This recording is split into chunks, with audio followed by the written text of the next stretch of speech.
Hello, I'm Chrissy Seaton. Noahides getting back to basics. Are we as Noahides studying too much of what is not commanded or necessary? Now, there is a difference between studying what pertains to the 7 Noahide laws and studying just for the sake of studying. And to be entrenched in complicated Torah study that actually the teachings have no real applications to us as Noahides in the real world. So the question comes down to, when is too much too much? And when is less better? So here's a question we need to ask ourselves when we delve into some Torah studies that aren't necessary. We need to ask ourselves, why are we doing this? Why am I studying this? And what will I achieve through this? Now, that is not to say that you can't read parts of the Torah out of pure interest's sake because you perhaps want to get an understanding or get some knowledge of some particular topic or Bible character. But when it consumes you to the point where it really isn't something that's going to directly affect us and our mission, our tasks, our work for Hashem. So we need to be honest with ourselves and ask those questions. Noahides, we live and work in the real world. I've said this a number of times in other videos I've done. So when I say we work in the real world, we do. We come from all walks of life. We have all sorts of trades and professions, etc. So we're exposed to a lot of people that we can help and relate the 7 Noahide laws to in terms of our behaviour and how we treat our fellow man. And our task is also to make this world a better place. We also have a big role to play in preparing the world for the coming of Mashiach. And we need to focus on that sometimes in the point of reminding ourselves that what we do in our work all brings a credit and merit towards the Mashiach coming. So, our tasks and our mission in life, we don't have to travel to another country or invent some super product or become a famous person to do that. It all begins, if I may take a line from a song, it all begins in the street where you live, in your community, in your neighbourhood, and certainly within your family and friends. That is where your task and your work for Hashem begins. You don't have to leave your neighbourhood or your community to do effective work and to be a righteous Noahide. The examples I'm going to give you are things that you probably all know of, and some of you I know do these things, but it's just an idea to spark something in your mind.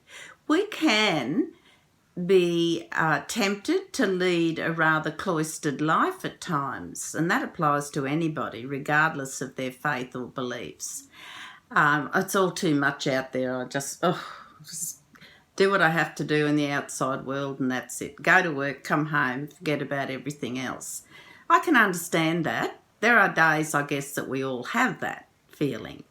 But to make it a continual practice is really defeating the purpose of why we're on this earth.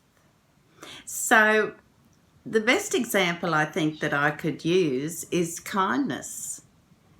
It's very important for Noahides to be kind and be charitable in our work and our deeds, and maybe give money to worthy causes when we're able to. So kindness is one of the best things that you can possibly do, and sometimes that costs you absolutely nothing except your smile, your time, and some encouraging words. And that is really very, very important. We must never overlook that. As acts of kindness, in our towns and communities, we all have people who are homeless, and we have people who are homeless who have pets. And even if they're offered some sort of shelter or accommodation, they won't take their pets. So these are often overlooked people, and they're desperately in need of a kind word, some help with their pets, some food, perhaps paying a vet bill or something like that. There are many things you can do for those people, because when you make contact with them, you may well be the only person that has shown any kindness that day or in the past days. And that's what Hashem wants. They might be unclean at times and unshaven, and that does not matter. They are still God's child. There is also wonderful things you can do, such as becoming a cuddler in the nurseries for the very frail little babies, newborn babies, preemie babies. That's most hospitals will have a program of such, because the parents can't always be there, or the baby may be in a special nursery and the parents are not able to even be there. So that's a nice thing to do, to be a baby cuddler. And also things like just checking on your neighbours, just saying hi to them, you know. They're just common basic things, but they're important. They are acts of kindness. They are putting the 7 Noahide laws into real practice. And that's what we're meant to be doing. It's most important. There's all sorts of things as well. There's people in crisis centres that need necessities such as toothpaste. You know, I know of some people who make up necessity bags for males and females. They just have your usuals, you know, deodorant, toothpaste, whatever, and maybe a voucher to somewhere to get underwear or something like that, you know, things like that. And they're very worthy things, very worthy. You can get a group together and, you know, do some bags up and then drop them off to those shelters. And we are starting our new school year very soon, in Australia anyway, and it astounds me when I hear school teachers tell me how many little children and older children are starting back their new year barely with the books or no books at all. And that's an idea to think about. Maybe you and some friends can get together and buy some coloured pencils, pencil case, some exercise books, just the very basic fundamental things. Take them to your local school and say, here, if you have a child that's in need, please pass them on. So there's lots of very practical things you can do. And that's what Noahides need to concentrate on. We are practical movers and shakers and doers in the community. We get out there, we get our hands dirty, and we do things where it's needed.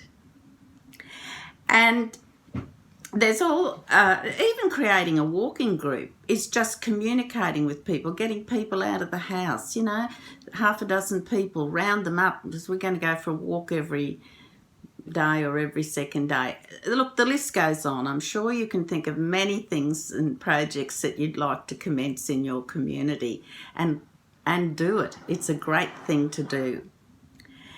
Studying unnecessarily while your elderly neighbour or ill neighbour's garden is completely overgrown with weeds is really not being a righteous person. If you look out the window and you see that, oh, Mr. Smith, you know, he's not collected his mail, he normally has a, you know, manicured garden and something, you know, you need to investigate that. And if you can, even if you don't mow yourself, get someone to come in, another neighbour. They're all things you can do. Being a Noahide is a little bit like being a coordinator, getting some things started, getting contact with the right people who can do things.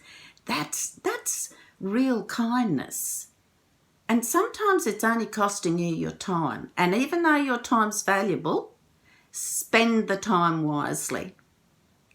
And that is something you can practice and achieve a great deal through. It's not necessarily always about you doing all the work. It can be, oh, I know so-and-so, he might come over and do that, or, you know, it's communicating, getting out there in the real world.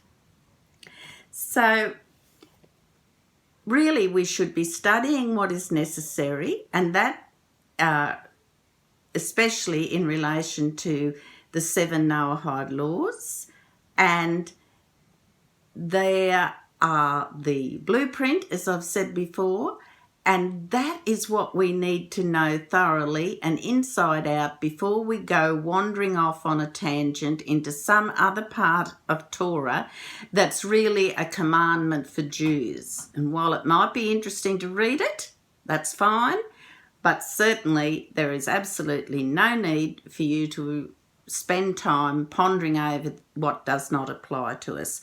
Better spend that time going out, checking on a neighbour, taking them for a walk, doing something like that.